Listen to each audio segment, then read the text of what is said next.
नमस्कार दोस्तों। आज मैं आपको एक ऐसी कहानी सुनाने जा रहा हूं जो सिर्फ एक इंसान की नहीं बल्कि हर उस शख्स की है जिसे कभी गिराया गया लेकिन उसने उठकर पूरी दुनिया हिला दी। सोचिए, आप अपनी पूरी लाइफ एक सपने को सच करने में लगा देते हो, दिन रात मेहनत करते हो और जब वो सपना रियलिटी बनता है तो एक दिन कोई आपको ही बाहर निकाल देता है। कैसा लगेगा? यही हुआ था स्टीव जॉब्स के साथ। जिस एप्पल को उन्होंने अपनी मेहनत से खड़ा किया, उसी कंपनी ने उन्हें निकाल दिया। लोगों ने कहा अब सब खत्म, लेकिन उन्हें नहीं पता था कि सच्चे विनर्स हारते नहीं बल्कि कमबैक करके हिस्ट्री लिखते हैं। स्टीव जॉब्स लौटे और ऐसी कमबैक की जिसने सिर्फ एप्पल को नहीं बल्कि पूरी टेक इंडस्ट्री को हिला दिया। आज आप सुनने वाले हैं स्टैनफोर्ड यूनिवर्सिटी की वो आइकॉनिक स्पीच जो सिर्फ वर्ड्स नहीं बल्कि सक्सेस का मंत्र है। अगर आपकी भी लाइफ में स्ट्रगल्स हैं, अगर लोग आपको कम आंकते हैं, अगर आप भी अपनी स्टोरी खुद लिखना चाहते हैं तो इस वीडियो को एंड तक देखिए, क्योंकि आज जो आप सुनने वाले हैं वो आपकी थिंकिंग, आपकी डेस्टिनी और शायद आपकी पूरी लाइफ बदल सकता है। तो तैयार हो हिस्ट्री बनाने वाले वर्ड्स सुनने के लिए? चलिए शुरू करते हैं। स्टीव जॉब्स का Stanford university commencement speech 2005। Stay hungry, stay foolish. मैं ऑनर्ड महसूस कर रहा हूं कि मुझे आज आपके साथ इस सबसे अच्छे यूनिवर्सिटीज में से एक में कमेंसमेंट देने का मौका मिला। मैंने कभी कॉलेज से ग्रेजुएट नहीं किया। सच कहूं तो आज मैं अपने ग्रेजुएशन के सबसे करीब हूं। आज मैं आपको अपनी लाइफ से 3 स्टोरीज बताने जा रहा हूं। बस यही है, कोई बड़ा डील नहीं, सिर्फ 3 स्टोरीज। पहली कहानी, कनेक्टिंग द डॉट्स। मैंने रीड कॉलेज में एडमिशन लिया, लेकिन 6 महीने बाद ही ड्रॉप आउट कर दिया और फिर मैंने अगले 18 महीने ड्रॉप इन स्टूडेंट की तरह बिताए, ये देखने के लिए कि मुझे क्या इंटरेस्टिंग लगता है। तो सवाल आता है, मैंने ड्रॉप आउट क्यों किया? सब कुछ मेरी बर्थ से पहले शुरू हुआ। मेरी बायोलॉजिकल मदर एक यंग अनमैरिड ग्रेजुएट स्टूडेंट थी और उसने मुझे अडॉप्शन के लिए रखा। उसे बहुत इच्छा थी कि मैं कॉलेज ग्रेजुएट पेरेंट्स के पास जाऊं। इसलिए जब एक लॉयर और उसकी वाइफ ने मुझे अडॉप्ट करने का फैसला किया तो मेरी बायोलॉजिकल मदर ने उनके लास्ट मोमेंट में पीछे हटने पर अडॉप्शन से मना कर दिया, क्योंकि वे दोनों कॉलेज ग्रेजुएट नहीं थे।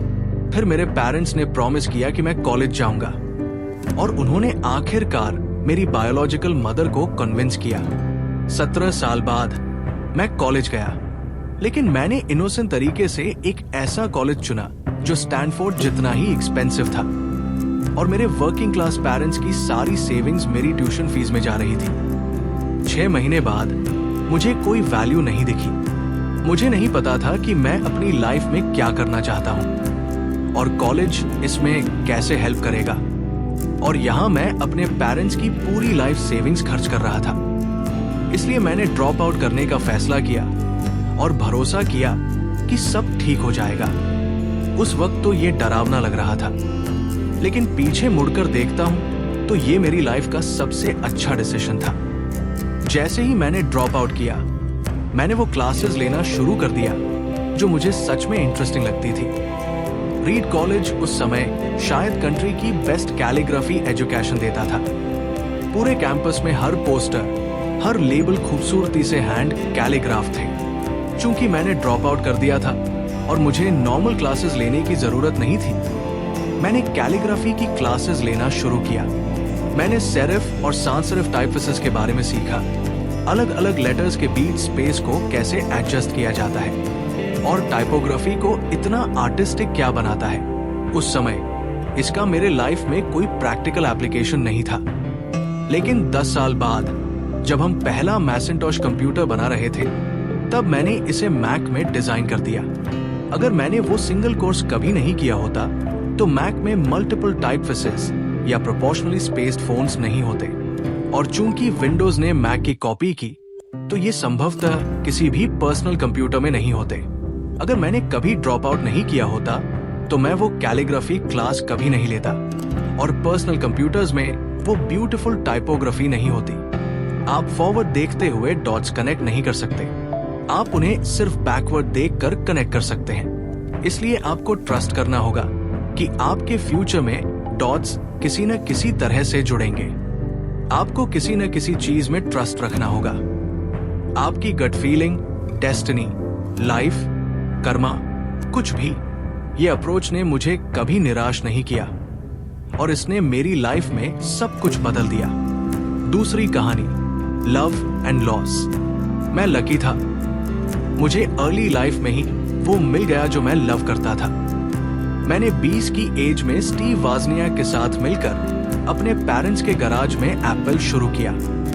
हमने हार्ड वर्क किया और 10 साल में एप्पल 2 लोगों से बढ़कर $2 बिलियन की कंपनी बन गई, जिसमें 4000 एम्प्लॉइज थे। हमने जस्ट 1 साल पहले अपनी फाइनेस्ट क्रिएशन मैसिंटोश रिलीज की थी और फिर मुझे फायर कर दिया गया। कैसे फायर कर दिया गया? जब मैंने कंपनी स्टार्ट की थी, जैसे जैसे एप्पल ग्रो हुआ, हमने एक टैलेंटेड पर्सन हायर किया, जिससे मुझे लगा कि वो कंपनी को मेरे साथ मिलकर आगे ले जाएगा। पहले 1-2 साल तक सब अच्छा चला, लेकिन फिर हमारी विजन अलग होने लगी। जब हमारे बीच कॉन्फ्लिक्ट हुआ तो बोर्ड ऑफ डायरेक्टर्स ने उसका साथ दिया। इसलिए 30 की उम्र में मुझे बाहर कर दिया गया और बहुत पब्लिकली बाहर किया गया। मेरी पूरी अडल्ट लाइफ का फोकस चला गया था और ये भयानक था। कुछ महीनों तक मुझे सच में नहीं पता था कि मैं क्या करूं। मुझे लगा कि मैंने प्रीवियस जनरेशन के एंटरप्रेन्योर्स को डिसअपॉइंट किया था, कि मैं बैटन गिरा चुका था जब ये मुझे आगे ले जानी थी। मैं एक बहुत पब्लिक फेलियर था और मैंने सिलिकॉन वैली छोड़ने तक का सोचा। लेकिन धीरे धीरे मुझे एहसास हुआ कि मुझे अभी भी वही पसंद था जो मैं करता था। एप्पल ने मुझे रिजेक्ट कर दिया था, लेकिन मुझे अभी भी मेरा पैशन पसंद था। इसलिए मैंने फिर से स्टार्ट करने का फैसला किया। उस समय मुझे नहीं दिखा, लेकिन एप्पल से निकाला जाना मेरी लाइफ की बेस्ट चीजों में से एक था। पिछले 5 सालों में मैंने नेक्स्ट और पिक्सार नाम की 2 कंपनी स्टार्ट की। पिक्सार ने दुनिया की पहली computer animated feature film toy story बनाई और अब दुनिया का सबसे सक्सेसफुल एनिमेशन स्टूडियो है। फिर एप्पल ने नेक्स्ट को खरीदा। मैं एप्पल में वापस आ गया और जो टेक्नोलॉजी हमने नेक्स्ट में डेवलप की थी, वो एप्पल के करंट रेनेसांस का हार्ट बनी। मुझे पूरा यकीन है कि अगर मुझे एप्पल से नहीं निकाला जाता तो ये सब नहीं होता। कभी कभी लाइफ आपको ब्रिक से हेड पर मारती है, पर अपना फेथ मत खो। तीसरी कहानी, डेथ। जब मैं 17 साल का था, मैंने एक कोट पढ़ी, अगर आप हर दिन ऐसे जिए जैसे कि वो आपकी लाइफ का लास्ट दिन है, तो एक दिन आप सही साबित होंगे। इसने मुझ पर इंप्रेशन डाला और तब से पिछले 33 सालों से मैंने हर मॉर्निंग मिरर में देखा और खुद से पूछा, अगर आज मेरी लाइफ का लास्ट डे होता तो क्या मैं वो करना चाहता जो मैं आज करने वाला हूं? और जब भी लगातार कई दिनों तक जवाब नहीं होता तो मुझे पता चल जाता कि मुझे कुछ चेंज करने की जरूरत है। कुछ साल पहले मुझे कैंसर डायग्नोस्ड हुआ। मुझे बताया गया कि मैं ज्यादा से ज्यादा 3 से 6 महीने तक जी सकता हूं। लेकिन बायोप्सी के बाद डॉक्टर्स ने बताया कि ये एक रेयर टाइप का कैंसर था जो सर्जरी से ठीक हो सकता था। उस दिन के बाद से मैंने हर दिन को अपनी लास्ट डे की तरह जीने की कोशिश की। कोई भी मरना नहीं चाहता, लेकिन डेथ वो डेस्टिनेशन है जिसे हम सब शेयर करते हैं। Your time is limited, so don't waste it living someone else's life. अंत में stay hungry, stay foolish. जब मैं यंग था तो मैंने होल अर्थ कैटलॉग नाम की एक अद्भुत मैगजीन देखी थी। इसके लास्ट पेज पर लिखा था, stay hungry, stay foolish. मैंने हमेशा अपने लिए यही चाहा और अब जब आप नया स्टार्ट कर रहे हैं तो मैं आपको भी यही विश करता हूं। Stay hungry, stay foolish. धन्यवाद। दोस्तों, अगर ये वीडियो पसंद आया हो तो लाइक जरूर करें। लेकिन अब सोचिए, अगर आपको अपनी ही बनाई चीज से निकाल दिया जाए तो आप हार मान लोगे या दोगुनी ताकत से वापसी करोगे? कमेंट में बताइए। आप स्टीव जॉब्स की जगह होते तो क्या करते? और अगर ऐसी ही पावरफुल और इंस्पायरिंग कहानियां सुनना चाहते हो तो चैनल को अभी सब्सक्राइब कर लो। अगली वीडियो में मिलते हैं, तब तक के लिए कीप हसलिंग, कीप ग्रोइंग।